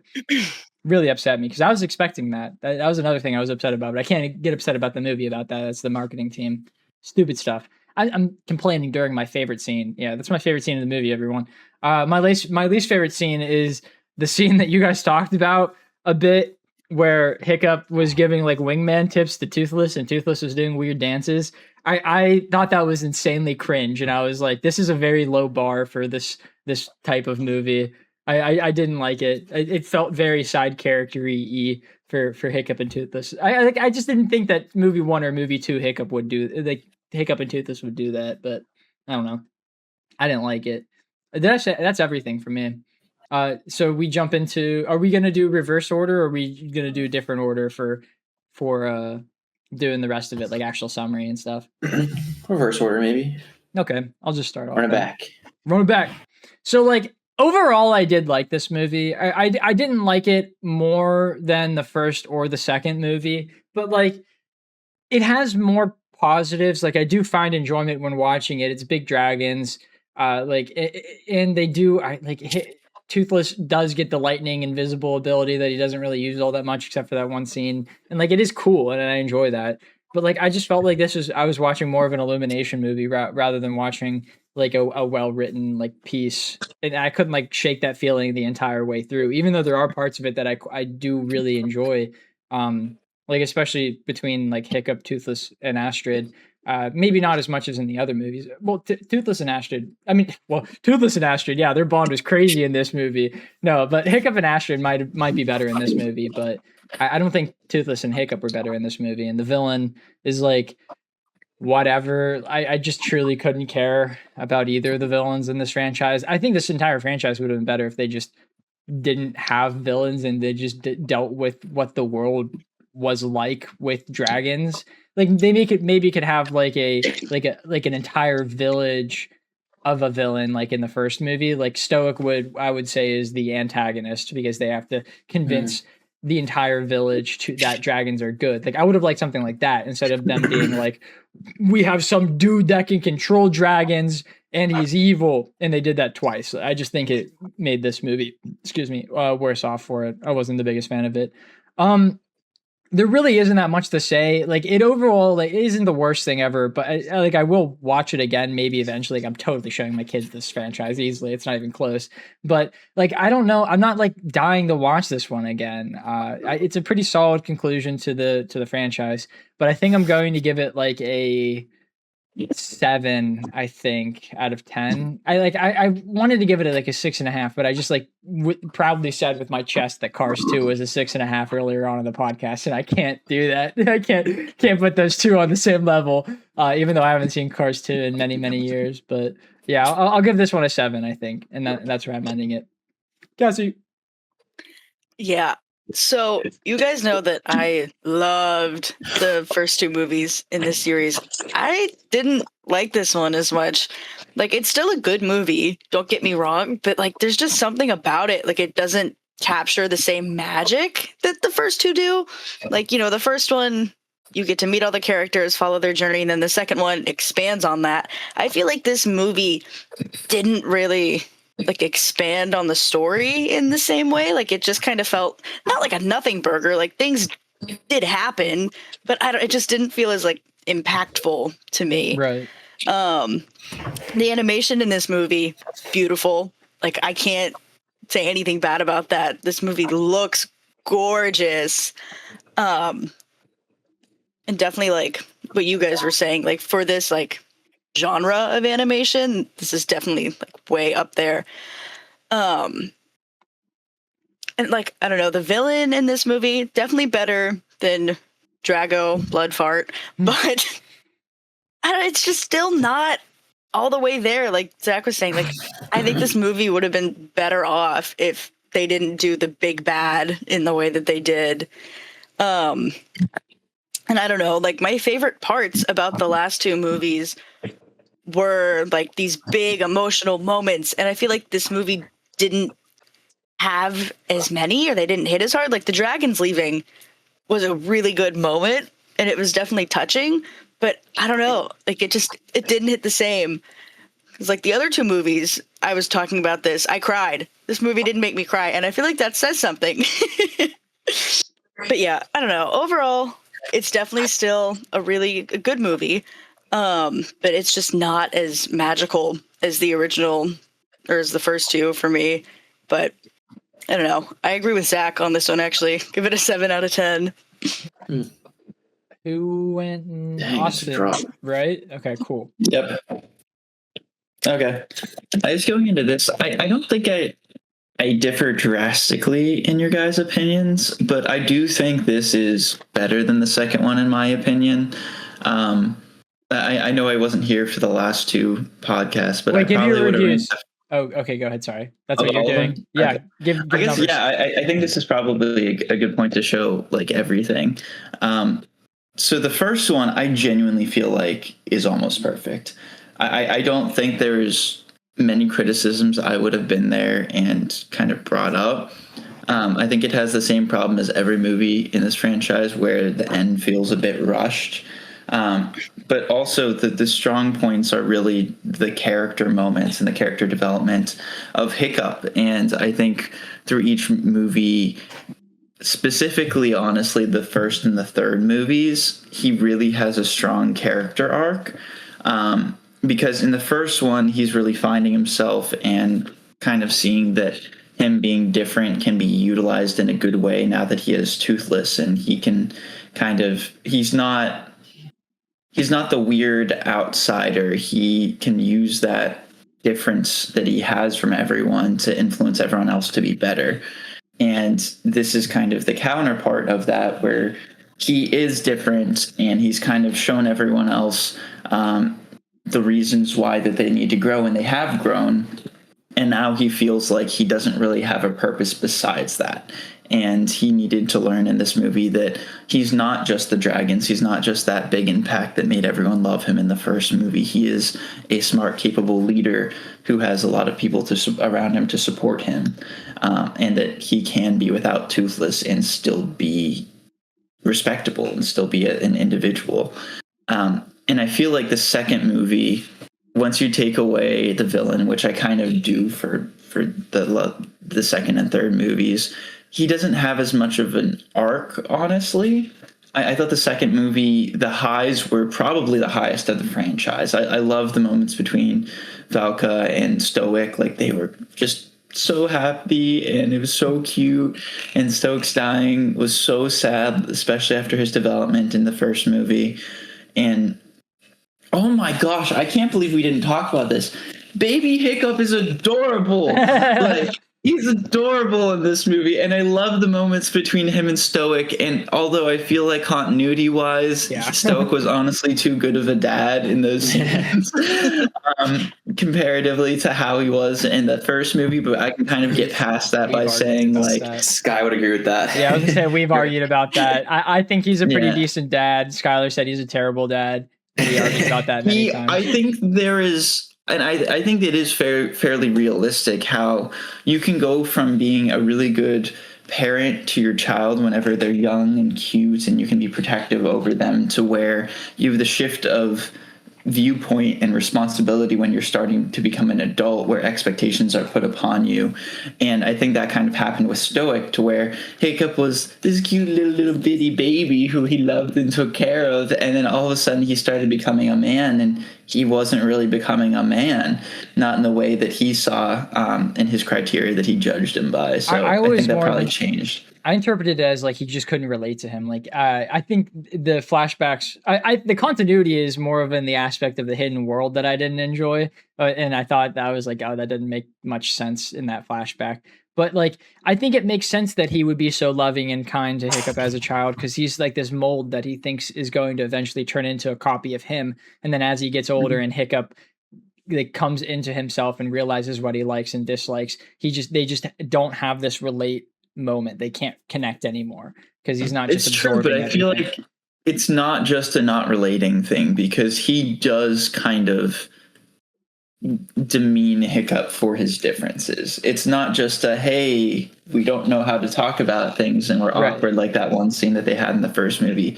Like the first scene of the first movie where Hiccup was kind of messing things up. They were being attacked by dragons, and he is the chief. I think it makes sense that like a house got destroyed. It doesn't make sense. We can't be hypocrites, man. It's the same thing with Jake and Avatar. Stoic is so much better. It's not even close. Stoic is so much better of a dad than Jake. But we're using the exact same logic where we're there in battle, and he kind of sees and I justified a lot of what Jake did because of that reason. I think but like Jake is still a bad dad because he went over the line. Stoic like toes that line. Because like the second he found something to relate with his son, he immediately became like the perfect dad. Except for he was a little headstrong whenever trying to teach him to be a chief. But other that 5-year gap from the first movie to the second movie, shit was peachy. Not the perfect dad. He was the perfect dad for maybe 5 minutes of the first movie, and then he immediately said, "You're not my son anymore." And then he took him back in and said he was proud. You're being a bit of a hypocrite, Zach. I'm gonna call you out on it. Stoic was brainwashed his entire life to think that dragons were nothing but evil and only evil. He literally said he trained to be a Viking by bashing his head against a rock until it broke. So like, I think it makes complete and total sense that he would be so adversive to seeing that dragons could be very helpful. Especially since it's been like 40 years. Oh wait, Chandler's gonna be like the thing in the second movie. The second movie. Yeah. I was gonna say, yeah, that's valid. Hey, maybe the movies don't just interconnect well between each other. Maybe that's true. Yeah. Sorry, Austin, continue. Sequels. I can't remember exactly where I was at, but I feel like the third movie, I was going in expecting it to kind of be pretty bad, if I'm being honest. And because I thought the second movie, like I said, the highs were very high, but besides those like really emotional moments, there wasn't much of a character arc for Hiccup, and there also wasn't a lot of like action for the side characters, and it wasn't much of a movie besides just the Stoic Hiccup Valka interactions and the dragons being cute, which I loved it, and that still makes it a pretty decent movie in my mind. But this, I feel like, was more enjoyable throughout with the really funny lines. I did really like the Hiccup being the wingman type of thing, and I liked seeing Toothless happy when he had his first crush. And I liked the ending. I thought they handled the dragons going away pretty well, albeit a little bit fast. But I still thought it was pretty decent. If I'm going through and ranking all of these movies together, I was thinking like a 9 for the first one, if not a 9.5. I've been debating about that. Like genuinely, I can't think of a lot of negatives for that. I was going to give the second one, it's either 6.5 or 7. I think I'll go with the 6.5. And then this one I'm going to say is a 7.5 because I just enjoyed it more throughout. It was slightly funnier. It had really good character arc and a slight, if you read between the lines, backstory and kind of reason for the villain. So I enjoyed them all. It was a great trilogy. And yeah, I think that's about it from my side. Okay. I'm gonna sound like a broken record player here. I think this was maybe like the least strongest film of the trilogy. I mean, the first two were just, they started off with like, I mean, not only was the narration peak in the first two films, wink, wink. I'm not even addressing that. Not even addressing that. I forgot to mention it's diegetic in this movie. Like he's telling. Is that better? Wait, is that better? Yeah. Well, no. So I'd say it's like a touch better because it doesn't make sense. He's explaining it to a dragon. One, that doesn't understand him, and two, whoever he would be explaining it to should already know that. However, I do appreciate that they at least attempted to address my big complaint throughout this franchise. The kid narration was good, though. I did no, because that one made sense. Well, I like that one a lot. To be fair, can the dragons understand English? Like Toothless understands everything that Hiccup tells him. They can, but he was like, there's something weird about our village. The dragons to a dragon. I thought it was the best and worst narration for this movie. That's the note that I had. The first was the worst and the last was the best and made the most sense. I don't think the first is the worst. I think the first of the second movie is the worst because it doesn't do anything in the slightest. It's literally all about dragon racing. That has nothing to do with the actual movie itself. The only reason it's in there is because it was in the first movie. Sorry, go ahead. Yeah. Consistency is key. No, I was just saying that to rage bait, honestly. It worked. I really like the first two films, how like eventually after the narration, you see them flying, and that's so fun. Instantly like hooks me. And I just don't, there wasn't that in this. I mean, they were rescuing those dragons and then they went straight to their village. So it kind of lost that appeal. I thought it wasn't off to a great start personally. And yeah, there was lots of humor, and I really loved some of those quick jokes and just like some stupid humor. Like I've done a whole 180. I used to not care for that sort of stuff, but I guess after watching so much Trailer Park Boys and now The Office, it's starting to grow on me a little bit. But aside from that, I didn't really care for the villain so much, and I just didn't like Hiccup. A lot of decisions he made, like I didn't really feel like I could agree with what was going on in the film. It wasn't super captivating in that way. Like, I was raising too many questions coming across scene to scene, if you will. I did love the boy girl moments, like I mentioned before. Those were like towards the middle or later end of the movie, which redeems it a little bit, in my opinion. But yeah, it just wasn't super fun as the first two, I have to say. Although I still did love the film. I make no sense, like listening to myself saying all these things makes no sense. But I love the trilogy. I love the characters. I just don't think that it finished strong, in a way. But with that, I'm going to give it a 7.5. Also, what is that for a nice number? We don't have Skylar. It's a 7. I think average to 7.25. Yeah, 7.25. That would make sense. Yeah, thinking about it. All right, are we ready to get into the news and shit?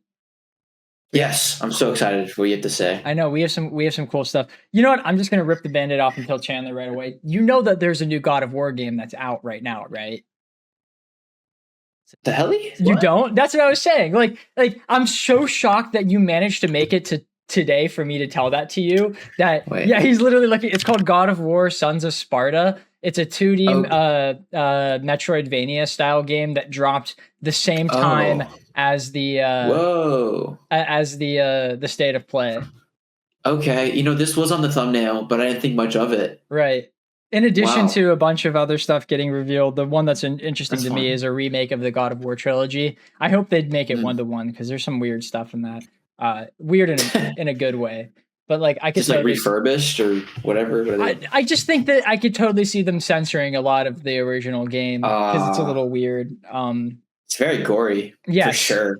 Kratos also there's like a mini game for having sex in that game, which I would put $1 bajillion on the fact that that's not going to be in the remake. I would put what do you mean? Like literally, there's a mini game where you can like get like a Spartan woman, and then you have to like time pressing buttons at the right time. I was just gonna ask you that. Yeah, I was gonna like say that. I was like, I probably shouldn't. I'm like, no. Is it the time button pressing? No, I was being 100% dead serious about it. I would put an absurd amount of money on the fact that that's not going to be in the remake, but like, I think they should, because it was in the original, even though it's weird. I don't know. That's very silly. It's definitely not. I don't think that definitely wouldn't pass like ESBR ratings nowadays. So it's fair. Whatever. Well, I mean, I don't know. Red Dead Redemption 2 had like a scene. Oh, GTA, right? Yeah, I forgot that they had GTA. That too. I don't know. So Clayface got delayed one singular month, from September 11th to October 20. Why was I gonna think about that? 2023. It's October 23rd.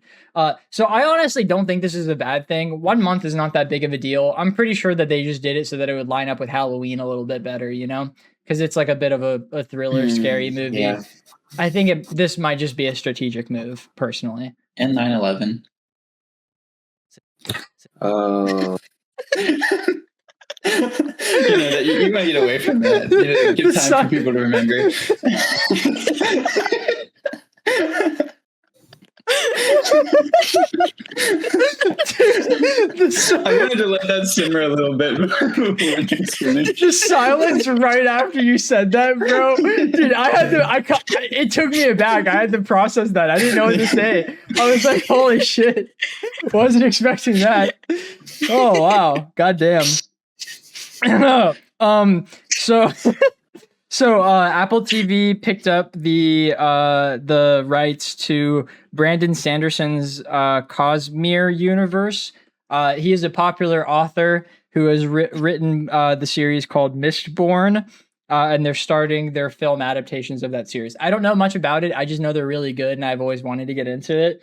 It's like a series that follows throughout like different decades. Like there's like 3 different series that are all in the same like Mistborn universe, which is pretty interesting. So that'll be fun. I hope it's good. Obviously, I don't know anything about it, but I mean, why wouldn't you want something to be good?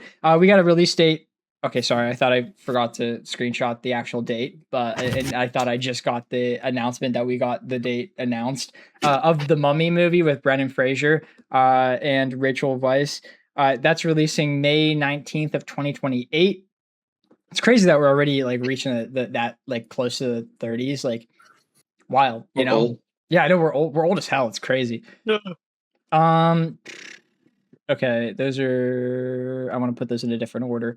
So Chandler, this is news for you for two different reasons: Disney and Fortnite.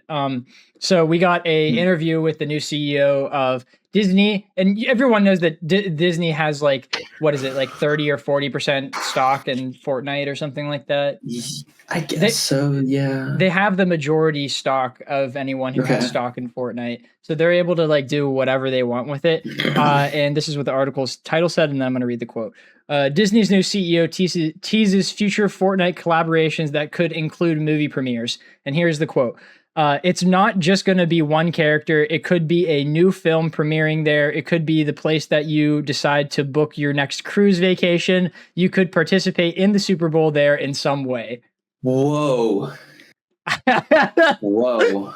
Fortnite's gonna be Ready Player One. I feel like I've been on that hill for like 5 years now, but like that's what it's building towards. They waited way too long to do all this though, because their player base has tanked. It is like so low. Like, I deleted Fortnite the other day, actually. Yeah, seriously. I had Fortnite on my PC, but I haven't had my PlayStation in like a year. It's still like people still play it though. Oh, there's like, it's millions kind of got that like Overwatch, League of Legends continuing fan base. Like it's still very common. But it's different though. It was like a fad, you know. Like it might come back and do this different thing, but it's not going to be the place that we're going to go watch movies. You know, I'm not going to be like, dude, maybe not us, but like like younger like kids. And I gotta say, like, it is very common here, and this is a weird thing to say, on dating apps, everyone plays freaking Fortnite, man. Like, everyone. Like, that is just a common thing. At my job at ADP, in Houston, like, everyone plays Fortnite in sales. That's what I'm saying. Yeah.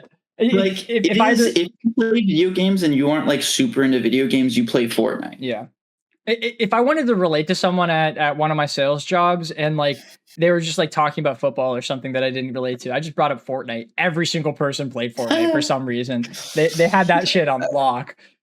I wish I had their lobbies. I've not played that game in a while. No, dude, I don't want to play that game. I didn't play that game whenever I talked to them about it. It was just the only thing that I knew that like they did, you know? I want to play Fortnite, man. All my friends play PUBG, and it's just a worse version. Really? Wow. So much older game PUBG too. sucks. I couldn't figure out. I played it for a little bit, but I couldn't figure out how to build, so I just... Okay, so we have some good information. Dude, this is good. I saved this one for Skylar. What the fuck? So, Kagurabachi is a series about swords that Skylar is reading, and the upcoming anime reportedly has an unlimited budget, and it's being created by what was once Cygames Picture and is now Cypic. So I've never heard of them. I probably know something of theirs, but they're getting a series about swords that's unlimited budget. So I'm guaranteed they were like, dude, this has swords in it. This is like Demon Slayer. This is gonna be like Demon Slayer. So we just gotta go, like, we gotta go all in on this shit. And like, I think it's gonna work out for them because this is a popular manga, isn't it? From what he says, yeah. Yeah. I've heard it too, but I've heard it's like a popular good manga, and I have a feeling that it's going to be a less popular anime, if that makes sense. Like, I don't know. I'm going to watch it. Unlimited budget is going to be insane. You know, like, who are they hiring for that? Like, that's going to be on a different level. So I screenshotted this one. I honestly couldn't remember who for, because it's not actual movie news. It's just a review of a movie. And it's either for Cassie or it's for G. I could not remember which one said that they had interest in this. Or it honestly might have been for Skylar, because Lily might have read it. Wuthering Heights? Is that someone? Is that you, Cassie? Wuthering Heights? Yeah, I'm seeing that today, actually, with Ava. Oh, okay. Maybe I shouldn't say this news then. I've heard it's not good. Oh, yeah. Okay. It's gotten really bad reviews. Like, everyone and their mom is like, it's really, really not an enjoyable watch. That was going to be the update that I had. Well, I hope you like it. I hope you have a fun time. Let you guys know how it is. I'm sorry. Oh, damn, that really undermined that news. I'm so sorry. My bad. No. You're good. So we got a bunch of Spider-Man related news, which is pretty cool. A whole lot of Spider-Man related news in this last week. I don't know the order I want to do this to. So this is Spider-Man adjacent, so I guess I'll do this first.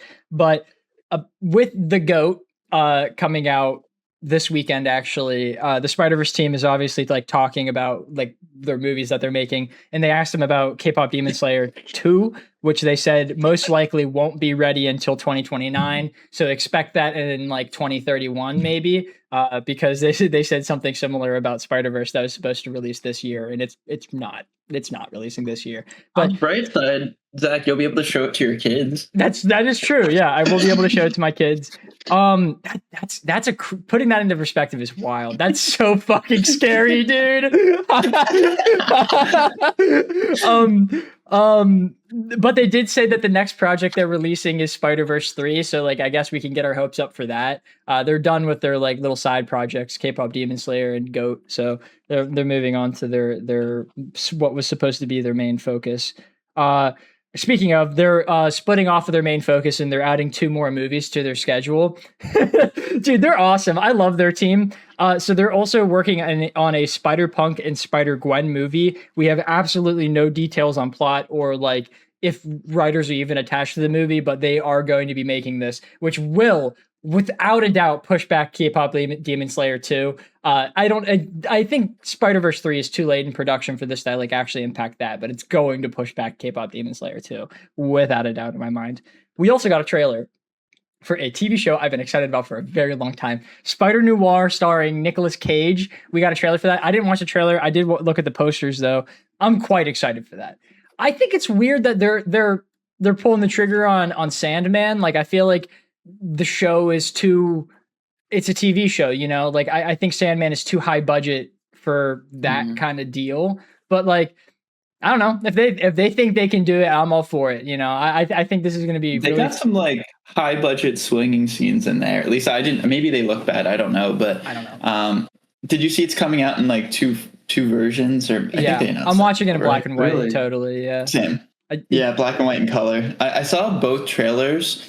It looks weird in color, man. Like it just doesn't give the right vibe. It's so saturated, isn't it? Like I feel like they turned the saturated. It's like the Netflix lighting. I hate that. It's because they definitely intended for it to be in black and white, so they had like crazy lighting in it. Because like when something I learned in school is whenever you're lighting a black and white project and whenever you're lighting something that's color, 2 very different types of lighting. Like you have to use way harsher and brighter lights when doing black and white so that the actual things pop a little bit more, because there really is only a handful of colors that are being used. So you need to make sure that everything you want to like be shown isn't going to be used in like one of the darker colors. So you have to light them like unbelievably. So the second I heard that they were doing that, I was like, that's not going to be good.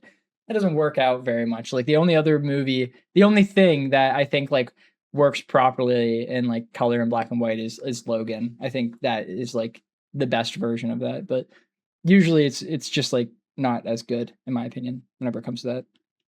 We also got information related to the Spider-Man movie. This one was bogus. On another day, I wouldn't have even screenshotted this and talked about it on the podcast because it's just some movie producer talking some shit. But like Screen Rant took it as like a big deal. And then I read his actual quote and I was like, this is so stupid. It's insane. So Screen Rant's article is Spider-Man Brand New Day gets glowing review from Sony's boss. And the quote that they have is, I think it's going to be one of the most surprising and terrific movies.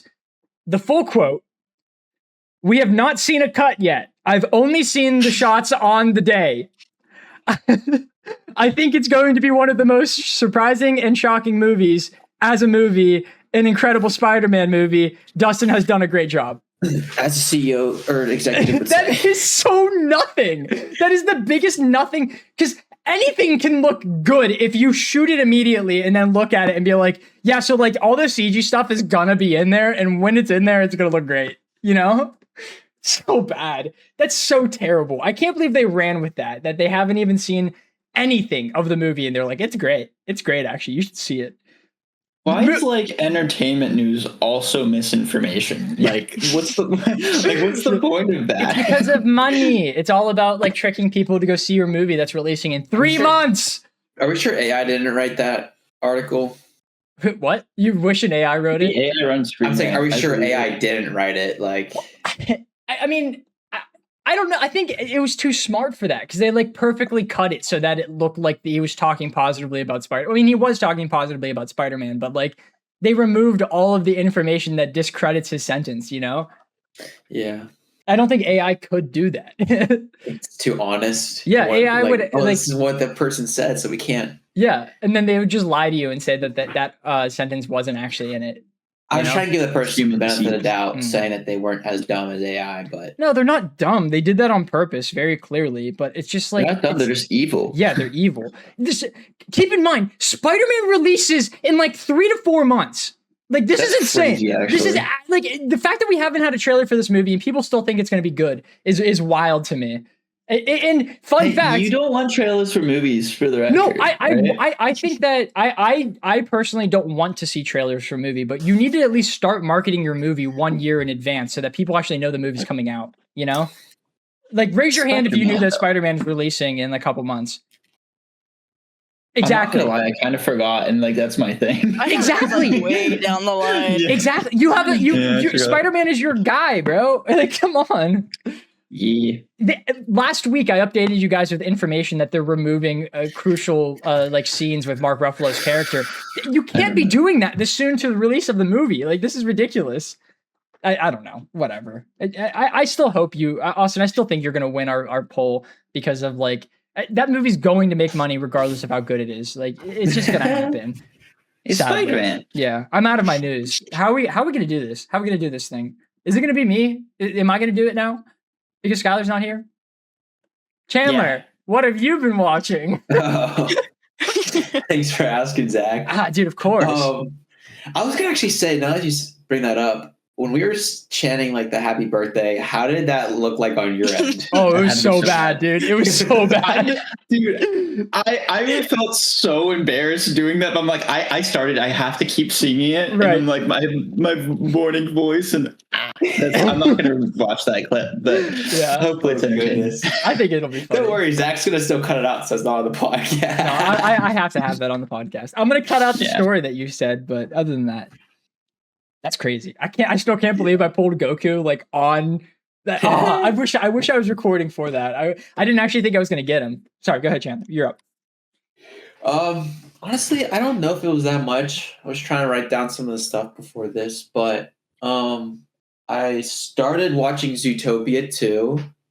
I got to like maybe the first 10 minutes and something came up, or like the way like my buddy, like I love his Plex server and everything he has going on, but like it's a little laggy and it buffers a lot. So I think I just got frustrated, so I just stopped it. But I want to I'm gonna try and finish that movie, of course. And good thing Sky's not here because I think he'd be a little upset because he really liked that film. He told me I need to watch it. It is a pretty good one.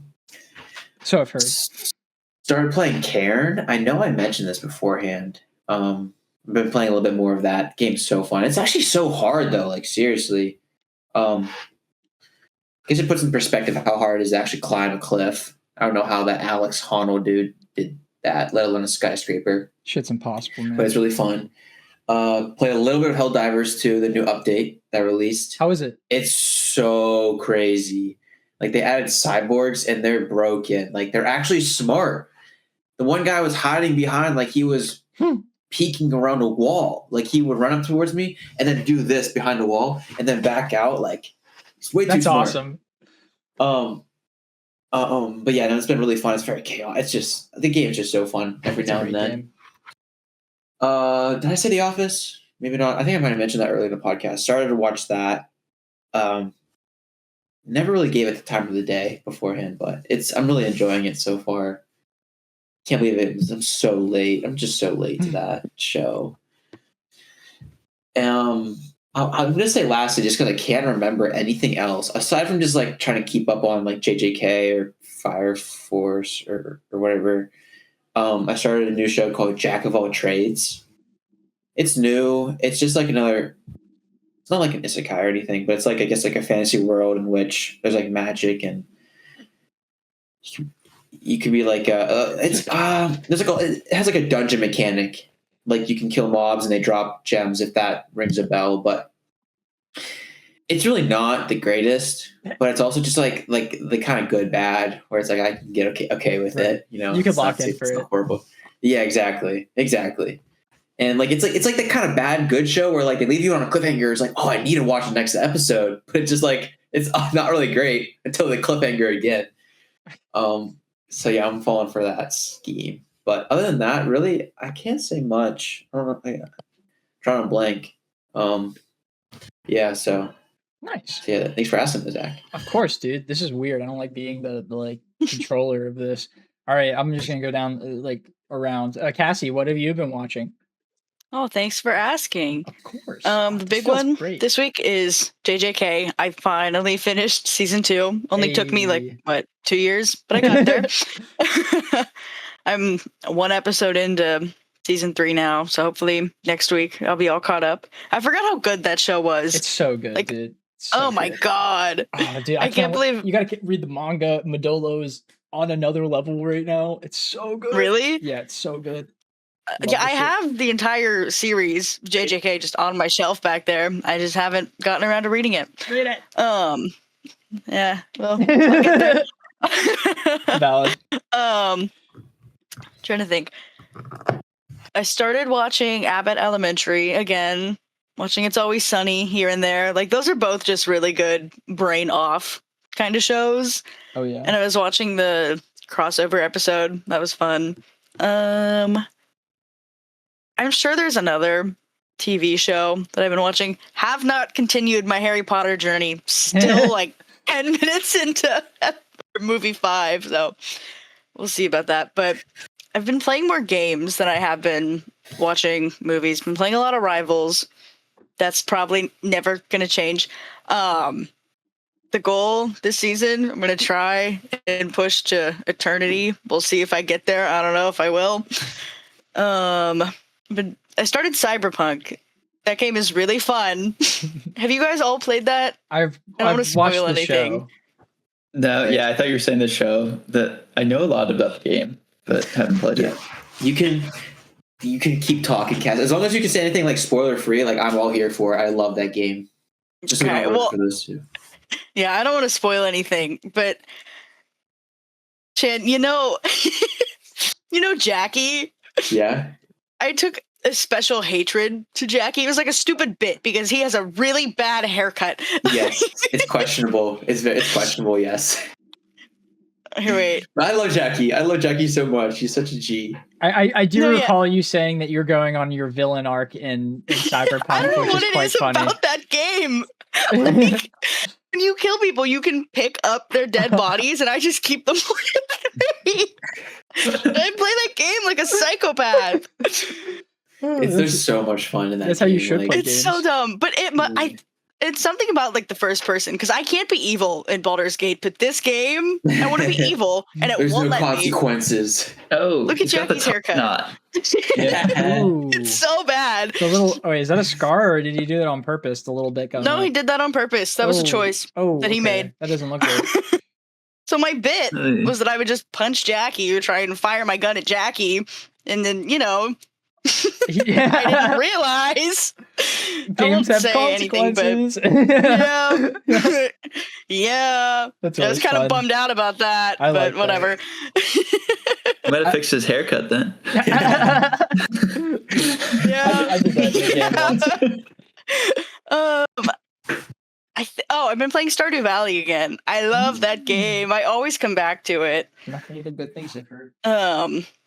It's just such a fun little farming sim, and usually that's not my kind of game. I get bored, but not in that game. Like I feel like I always have something to do, and I can appreciate that.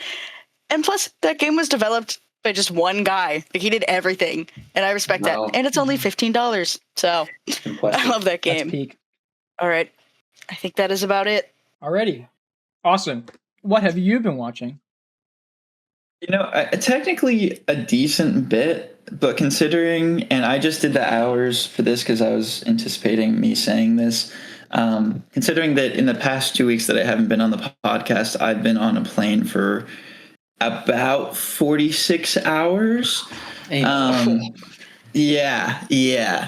Having a job sucks, bro. No, travel's cool. Different countries in 2 weeks, so that's cool. But yeah, specifically the 16-hour plane rides, those were rough. But with that in mind, obviously I watched all the How to Train Your Dragons. but I also got Apple TV again because I recently just got like a new iPhone, which you get three new months for. So I watched all of Pluribus, and has anyone here watched that? Yes. Okay. Also, yes. What was the general consensus that it was really good, right? Yeah, very good. Like great. Amazing, yeah. I think I got it. I got it overhyped a little bit. I'm not going to lie. I liked it a lot. I thought it was very good. I thought a lot of the middle episodes, not a whole lot happened. And the one twist towards the end-ish, like in the middle end, with the... how do I say this without spoilers? With the milk. Okay. I thought that was extremely predictable, and I already was guessing that they were doing that since like episode 1. So I thought the reveal was like, it was like over 2 episodes, and I was like, get to the goddamn point. Yeah. And I was kind of on their side about it, to be honest. But whatever. I thought it was very good though, and I'm excited for the next season. I think that will be really fun, and I thought it was a really cool concept. Yeah. And yeah, I like it a lot, but.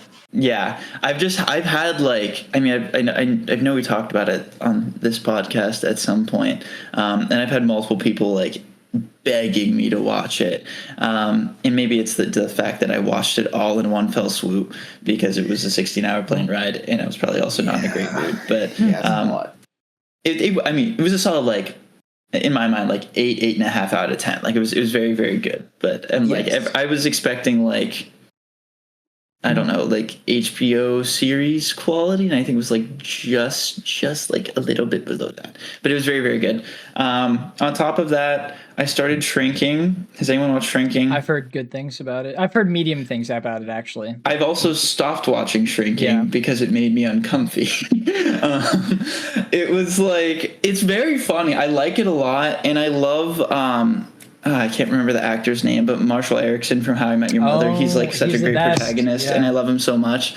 I'm like 5 episodes in, and they're like doing this thing with the daughter who's in high school and kind of like encouraging her hooking up with this guy who's like 25 years old. And it's the first time in like Western media where I'm like, why is no one talking about the age gap? This is really uncomfortable. Like and we're getting into really graphic details here. And this should not be like a line of plot that we are in the daughter's corner for hooking up with this guy who's like, I think about to turn 30 and she's like 16, 17. Yeah. Maybe I'm missing something. Maybe she just turned 18 or something. But regardless, she's in high school, and this guy has been in the military, has been out of the military, has been discharged, has medals and all this shit, and is like living at their house. And like she's like trying to bang him, and like we're like supposed to be in her corner about it. And I'm like really uncomfortable, and I think I'm not going to watch it anymore because of that. I don't want to watch it. And I think the fact that it's live action too makes it just worse to me. Yeah.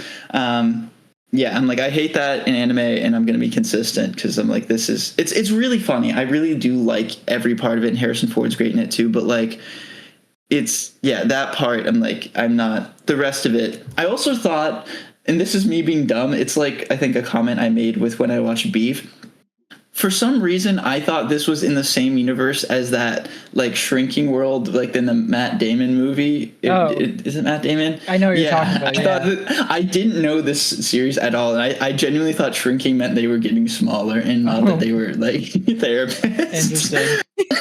That's pretty funny, actually. So I was, like, kind of disappointed that it was as realistic as it is. That's a valid thing to be upset about. I also watched One Battle After Another, which was really good. Yeah. I've heard nothing. Anyone else seen that here? No, but I want to. No, but I've heard nothing but good things about it. It's really good, and it's so really fun. Though. Yeah, if you have a plane ride that's 16 hours, it's a perfect movie for it. But genuinely, I was not like bored at any point during it. I do wish that they would have gone into the details of, like, I'm not going to get into spoilers, but like it's basically like Leonardo DiCaprio is part of like this revolutionary group, and they kind of get into the nitty gritty of like what they're doing, but they don't really talk about why as much as I feel like they should. Regardless, it's really, really fun. Leonardo DiCaprio is great in it. It's very funny, very action packed. Would highly recommend when you have, I don't know, 4 hours to spare. It's like 3.5, but still. F1. I watched F1. Ooh. I wanted to watch that very badly. It is another good racing movie, and I liked it. And it follows the same thing. And it's not Ford v Ferrari, but it's closer than I thought it'd be. If you like that movie, you'll like this movie. I've heard good things. It is the exact same thing. I got to get around to watching that because that's like 2 hours, right? Yeah, I think it's like a little over, like 220 maybe. That's not bad.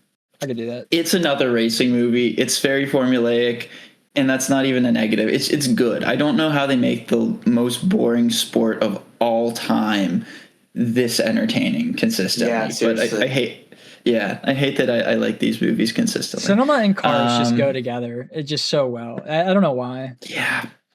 Well, because you can skip to like the exciting parts of the races instead of watching like 5 hours and then going in circles. And also, you could be on the car instead of just sitting above it, looking at like 30 of them go by in a boring way. You can like sit at the wheel or something. It's really interesting.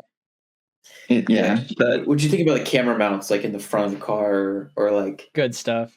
Awesome. Yeah, like the shots. Yeah. How were the? I thought I'm be honest, it didn't really stand out to me. I feel like a lot of the racing. I think it was good. I'll just do that now.